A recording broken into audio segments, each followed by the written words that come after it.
প্রণাম বাবা। তোরা এসে পড়েছিস, বস বস। বাবা, আপনি সবসময় হাতে ওই কোমণ্ডলু আর ত্রিশূলটা নিয়ে থাকেন, এর পেছনে কি কোনো বিশেষ কারণ রয়েছে? হ্যাঁ, মানে আমিও অনেক দিন ধরেই এই কথাটা জিজ্ঞেস করব ভাবছিলাম, কিন্তু আজকে কৃষ্ণ করলো। তোদের দুজনের জিজ্ঞাসু দৃষ্টি দেখে আমি খুশি হলাম। তোরা ঠিকই ধরেছিস, এই কমণ্ডলু আর ত্রিশূল একেবারেই সাধারণ নয়। সর্বনাশ হয়ে গেছে বাবা, সর্বনাশ হয়ে গেছে। কি হয়েছে দিনু? বাবা বাবা আমার মেয়ের উপরে পেতনি ভর করেছে বাবা। ও কেমন যেন একটা করছে, দয়া করে একটিবার চলুন বাবা। হ্যাঁ হ্যাঁ, অবশ্যই দিনু, তুই যা, আমি আসছি। আর তোরা দুজনেই কমণ্ডলু আর ত্রিশূলের সম্পর্কে জানতে চাইছিলি, তাই না? আজকেই আমি এগুলোর শক্তি তোদের দেখাবো। চল তোরা।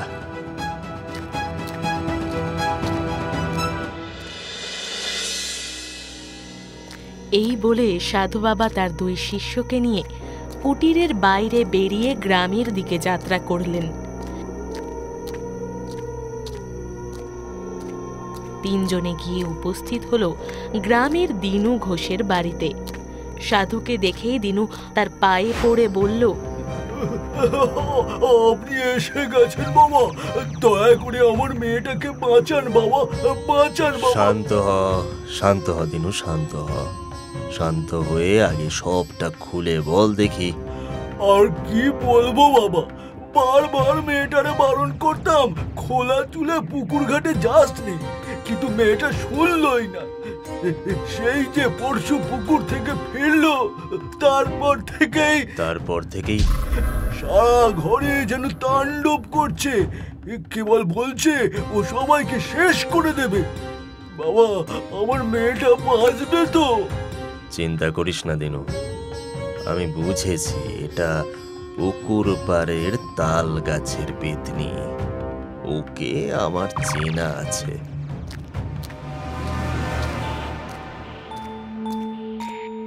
কৃষ্ণ, আগে বাবা। এখনই ধুনো জেলে দে সারা ঘরে।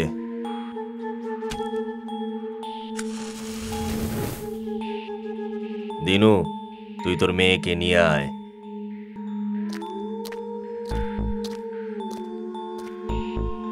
এইগুলো দেখানোর জন্যই তোদের সঙ্গে আনা।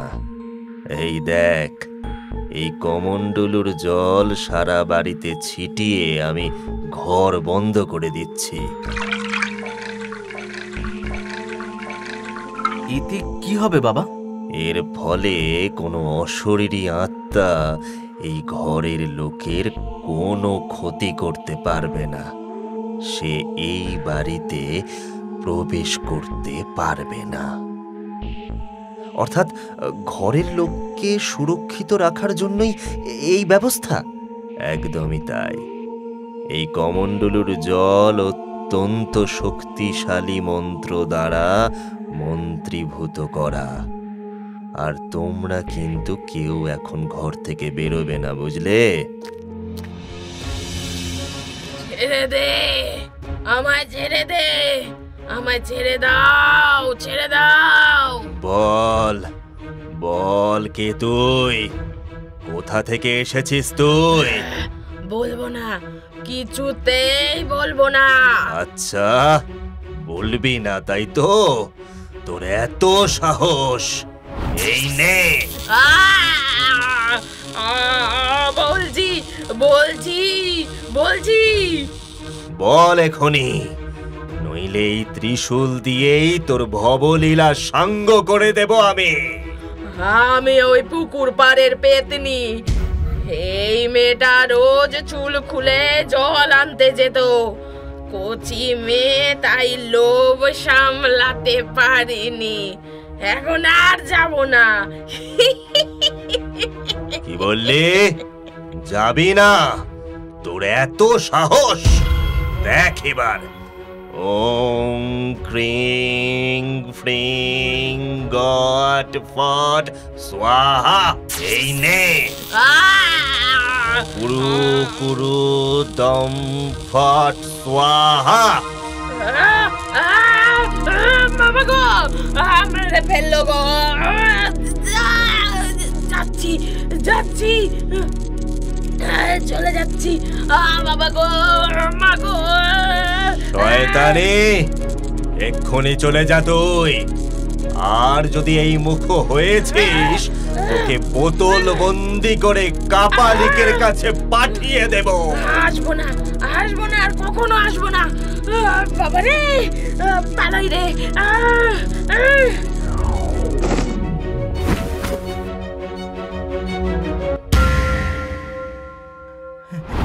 চারু, চারু, চোখ খোল মা, চোখ খোল। বাবা, ও চোখ খুলছে না কেন? চিন্তা করো না দিনু, ও কিছুক্ষণের মধ্যেই জ্ঞান ফিরে পাবে। আমি তোমার বাড়িকে ঘর বন্ধ করে দিয়েছি, তাই আর কোনো ভয় নেই। শোনো, এবার আমরা আসি।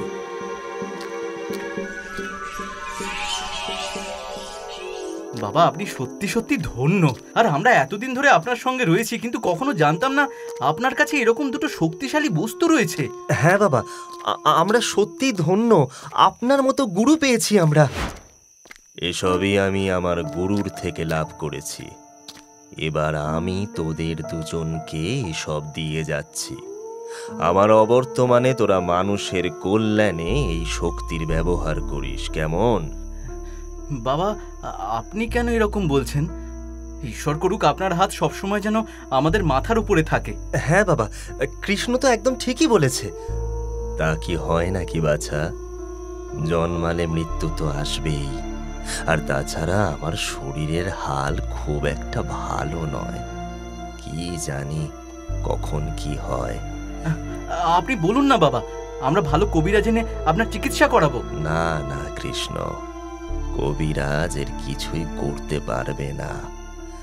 সময় হলে সকলকেই চলে যেতে হবে, কিন্তু আমি শুধু এইটুকুই চাই যে তোরা দুজন মিলে মানুষের সমস্যায় তাদের সাহায্য করিস। অবশ্যই করব বাবা, আপনি আপনি একদম নিশ্চিন্ত থাকুন।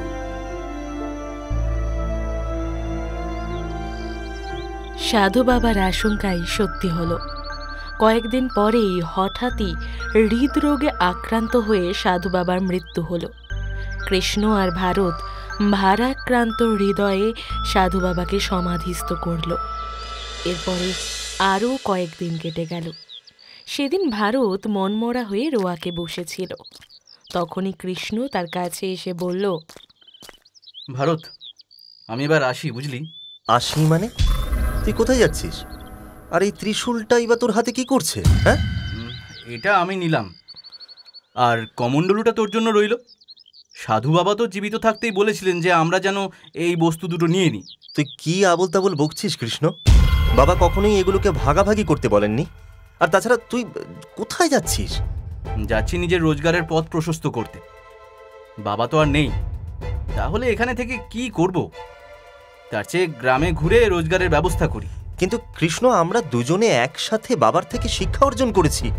একে অপরকে ছাড়া আমরা তো অসম্পূর্ণ। সেটা তোর ক্ষেত্রে হতে পারে ভারত, আমি একাই নিজেরটা বুঝে নেব। আমার এখানে ভালো লাগছে না। কৃষ্ণ, কৃষ্ণ দেখ, তুই কিন্তু এটা ঠিক করছিস না। এইভাবে তুই শুধু নিজের নয়, এমনকি গ্রামের লোকদেরও বিপদ ডেকে আনবি। এই দেখ ভারত, আমি তোর জ্ঞান শুনতে চাই না। আমার লাভ ক্ষতি আমি নিজেই বুঝে নেব, তুই নিজেরটা নিয়েই ভাব। বেশ, তোর যদি এটাই ইচ্ছে হয় তবে তাই হোক, কিন্তু ত্রিশূলটা তুই নিয়ে যাচ্ছিস কেন? ওতে তো আমার অধিকার রয়েছে নাকি? অধিকার? অধিকার আবার কি রে? সাধু বাবার দুটো শক্তিশালী বস্তু রয়েছে, ত্রিশূলটা আমি নিচ্ছি আর কমণ্ডলুটা তুই নিস, এতে আপত্তি কোথায়? বেশ, ঠিক আছে, তবে ভালো থাকিস। আর কখনো কোনো প্রয়োজন হলে এখানেই আসিস। আমি বাবার কুটির ছেড়ে কোথাও যাব না। এরপর কৃষ্ণ বিভিন্ন গ্রামে ঘুরে বেড়াতে লাগলো। এরকমই এক গ্রামবাসীর বাড়ির সামনে দিয়ে যাওয়ার সময় কৃষ্ণ দেখল সেখানে লোকের জটলা। কৃষ্ণ এগিয়ে গিয়ে বলল, কি হয়েছে? এখানে এত লোকের জটলা কেন? আরে এই যে সাধু বাবা এসেছে, সাধু বাবা, এই দয়া করুন বাবা। কি সমস্যা বলো? আমি থাকতে তোমার কোনো চিন্তা নেই। ভূত, প্রেত, ডাইনি, পিশাচ সব আমার বশে। দয়া করুন বাবা, দয়া করুন।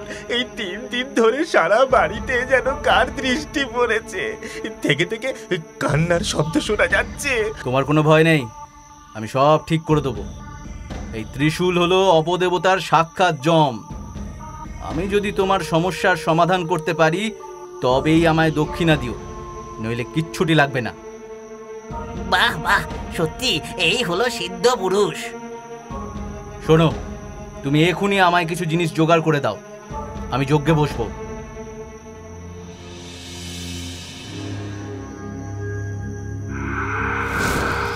ওম ক্রিং ক্রিং ফট কুরু নমঃ অপদেবতায় তৎপরতায় নমঃ। ওম ক্রিং ক্রিং ফট কুরু নমঃ অপদেবতায় তৎপরতায় নমঃ। শয়তান, আজকেই করব তোর অবসান। ওম হ্রিং ট্রিং ফট স্বাহা। ও মা গো, এ আমার কি সর্বনাশ হলো গো! খোকা, চোখ খোল খোকা, ও খোকা!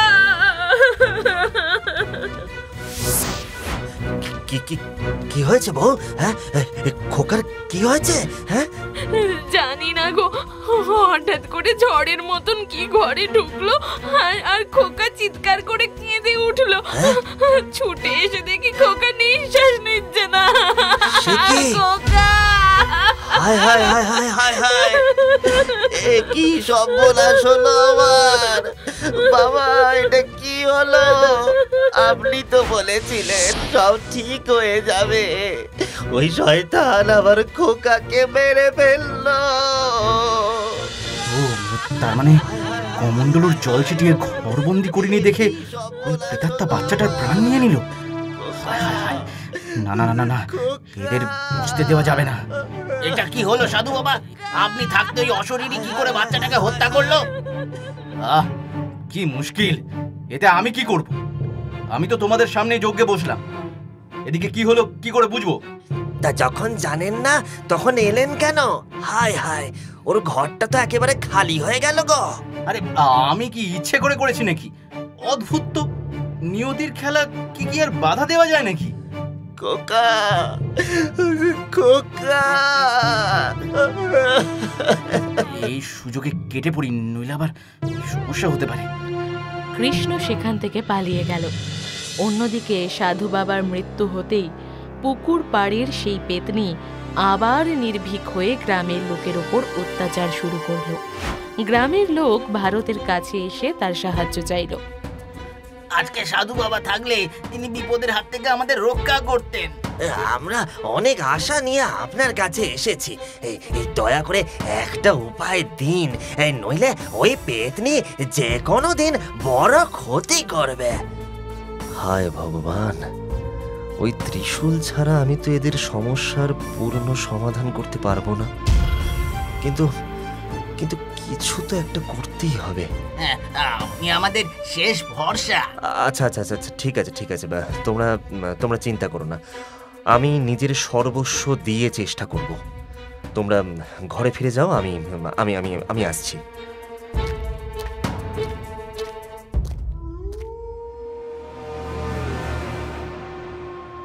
আগেরবার খুব বরাত জোরে বেঁচে গিয়েছি, এবার একটু বেশি সাবধান হতে হবে। কিন্তু ঘরবন্দি না করলে অশরীরী আত্মার বিনাশ করব কি করে? বাবা, আপনি সাধু সন্ন্যাসী মনে হচ্ছে, তো আমাদের গ্রামের মোড়লের বড় বিপদ, বুঝলেন কিনা? তাকে একটু উদ্ধার করুন বাবা, উদ্ধার করুন। কেন? গ্রামের মোড়লের আবার কি হয়েছে? এই তার বউকে ডাইনিতে ভর করেছে বাবা। গোয়াল ঘর থেকে ছাগল, খামারের মুরগি চিবিয়ে খেয়ে ফেলছে। সে কি? এ তো শিকে ডাইনির প্রকোপ। শিগগির চলো দেখি দেখি।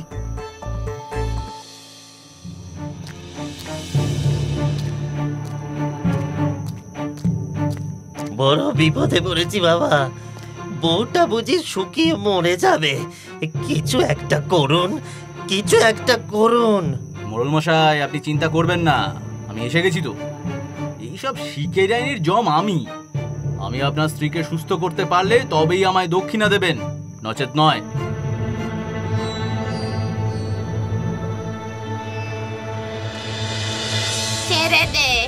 ছেড়ে দে বলছি, জ্যান্ত চিবিয়ে খেয়ে নেব তোদের শয়তান।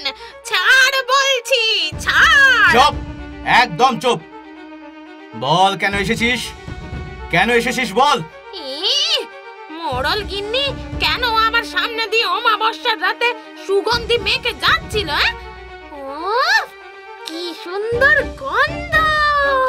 তবে রে, যা, এক্ষুনি যা, নইলে এই ত্রিশূল দিয়ে তোকে শেষ করে দেবো। তুই আমার কিচ্ছু করতে পারবি না, কিচ্ছু না। তোর এত সাহস, তোকে আমি রিং রিং চট, শিকে ডাইনির শেষ হোক ছটপট। এই নে।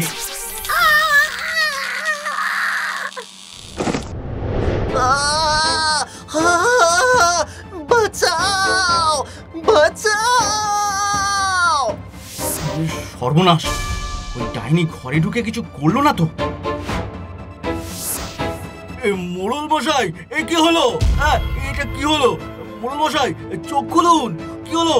হয় হয় হয় হয় হয় এ কি হয়ে গেল? আপনি এটা কি করলেন বলুন তো? আপনাকে আমরা মোড়ল মশাইয়ের গিন্নিকে বাঁচানোর জন্য ডেকে এনেছিলাম, আর আপনি কিনা মোড়ল মশাইকে মেরে ফেললেন। আমি আমি কিছু করিনি, আমি কিছু করিনি। আমার কোনো দোষ নেই, আমার কোনো দোষ নেই। আপনি যখন জানেন না তখন না করে দিলেন না কেন? আপনার জন্য মোড়ল মশাই চলে গেলেন। হায় হায় হায় হায় হায় হায়। গিন্নিমা সুস্থ হলে আমরা তাকে কি জবাব দেবো বলুন দেখি? ভগবান, আমার দ্বারা কি হয়ে গেল? নিজের জেদের বসে আমি ভারতের থেকে আলাদা হয়ে দুটো প্রাণহানি করলাম। ছাড়বো না, ছাড়বো না বলে দিলাম। আমরা আপনাকে ছাড়বো না। আপনি খুনি, আপনি একজন হত্যাকারী। না না না না না না, তোমরা ভুল বুঝছো। আমি তো ভালোই করতে চেয়েছিলাম। আপনি একজন ভণ্ড সাধু। আপনার জন্য আমরা আমাদের মোড়ল মশাইকে হারালাম। এই, ওকে ধর, ওকে ধর সবাই, ধর। গ্রামবাসীরা তখন কৃষ্ণর পেছনে ছুটতে শুরু করলো। না না না না, আমি নির্দোষ, আমি নির্দোষ, আমি নির্দোষ। প্রাণপণে ছুটতে থাকলো। সে জানে তার দ্বারা কত বড় অন্যায় হয়ে গেছে। সে রুদ্ধশ্বাসে ছুটছিল ভারতের কাছে। অন্যদিকে পেতনির ভয়ে ভারত সারা গ্রামের লোককে ঘরবন্দি করে দিল। বাবা, বলছি এইভাবে কতদিন আমরা ঘরবন্দি থাকবো বলতে পারেন? এর সঠিক উত্তর যে আমার কাছেও নেই। হে ভগবান, তুমি আমাদের রক্ষা করো। ঘরে চাল ডাল বাড়ন্ত, এইভাবে তো আর বেশি দিন থাকা সম্ভব নয়। এবার হয়তো পেটের জ্বালাতেই আমাদেরকে বেরোতে হবে। কিন্তু তার মানেই তো অঘটন। ওই পেতনি ওত পেতে বসে রয়েছে, ও আমাদের ছাড়বে না।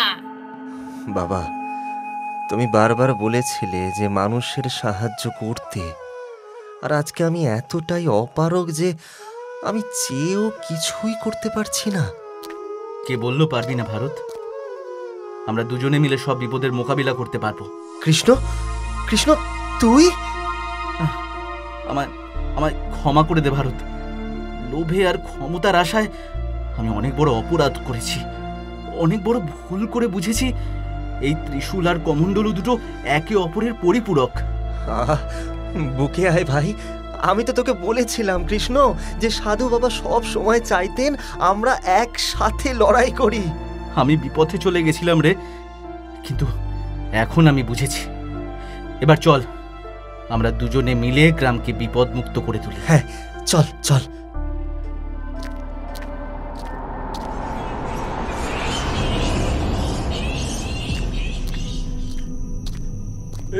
কিরে চারু, এই ভর সন্ধ্যেবেলা তুই কোথায় গেছিলি? তোকে তো ঘর থেকে বেরোতে বারণ করেছিলাম আমি, নাকি? না, আমি ঘরে যাব না। সে কি কথা? একে দেখছিস গ্রামের এই অবস্থা, তার মধ্যে ভর সন্ধ্যেবেলা তুই বেরোলি কেন? কেন? এবারই সব ভালো লাগবে। গ্রামের সকলে বুঝবে কত দানে কত চাল। চারু, তুই তুই এরকম করে কথা বলছিস কেন? আমি চারু নই, আমি পেতনি। না না না, এ হতে পারে না। হে ভগবান, এবার কে বাঁচাবে আমার মেয়েটাকে? কেউ বাঁচাতে পারবে না। তোরা মন্ত্রপুত জল দিয়ে ঘর বন্দি করতে পারবি, কিন্তু আমায় শেষ করতে পারবি না। কে বললো পারবে না? দেখ এবার। ওরে মারে, আবার এসে গেছে রে। আগের বার সাধু বাবা তোকে ক্ষমা করে ছেড়ে দিয়েছিল, কিন্তু এবার আর নয়। এবার তোকে এই বোতলে আমরা বন্দি করব। না না, দয়া করে আমায় ছেড়ে দাও, আমায় ছেড়ে দাও। আর করব না, আর কখনো করব না। ট্রিং ট্রিং চটফট, না। পেতনি বোতল বন্দি হয়ে যাক ঝটফট।